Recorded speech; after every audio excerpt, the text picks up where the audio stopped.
Bonjour mes petits gourmands, j'espère que vous avez la bruschetta parce qu'on va se faire une recette de panna cotta maison. Super simple à réaliser, la panna cotta nous vient sans surprise d'Italie. Pourtant, l'histoire dit que c'est une dame hongroise qui habitait en Lombardie qui l'aurait inventée ou du moins mise au point. Non, ça c'est pas légende, c'est vérité. Ah mais c'est vous madame? Ah bah je serais curieux de connaître l'histoire. Oui, c'est recette transmise par familialement, par mon mère et ma grand-père. Je vais avoir beaucoup d'enfants à leur faire les desserts très grande quantité. Pas de problème, c'est qu'à l'époque, sucre c'est très cher. Beaucoup trop cher. Alors parfois, je mets le lait de ma nénée dedans. Elle vient vraiment de dire ça? Je crois. C'est horrible. Non, c'est pas horrible. Vous savez, avant dans la Hongrie, on faisait beaucoup les desserts avec les ânes. C'est trop. Non, j'écoute pas. Bon allez, si t'es prêt, enfile ton... Âne? Non madame, ici on n'enfile pas les ânes, on enfile que les tabliers. Désolé pour l'étroitesse d'esprit. Non, c'est vous qui voir. Donc enfile ton tablier que je t'explique la recette.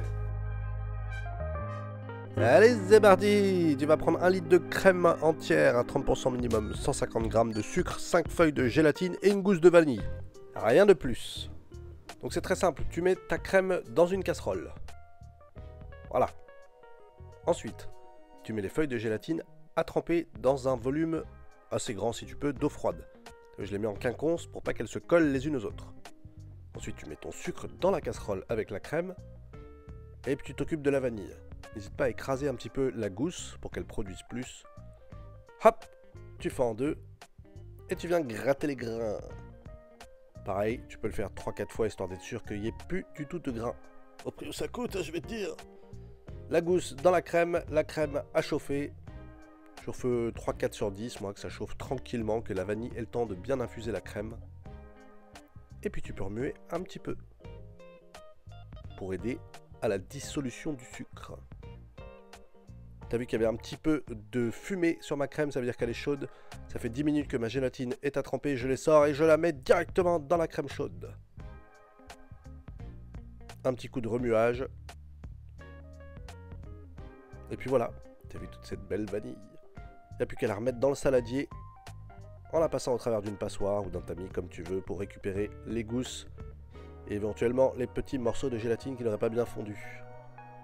Ensuite tu verses ça dans des verrines, dans des verres. Là je l'ai fait à l'arrache parce que j'avais pas de jolis trucs, mais le résultat est le même. Tu mets la quantité que tu veux et tu peux l'agrémenter de 1000 façons. Un petit caramel beurre salé comme ici dans la vidéo si tu connais pas la recette. Tu peux aussi mettre un petit coulis de fruits rouges désucrés et c'est fini. Régale-toi. Voilà mon petit gourmand, c'est la fin de ce tuto, merci de l'avoir suivi. J'hésiterai pas à embrasser madame de ta part. Si tu as un petit message pour elle, laisse-le en commentaire. Quant à nous, on se retrouve très bientôt pour des petits plaisirs sucrés. Salut!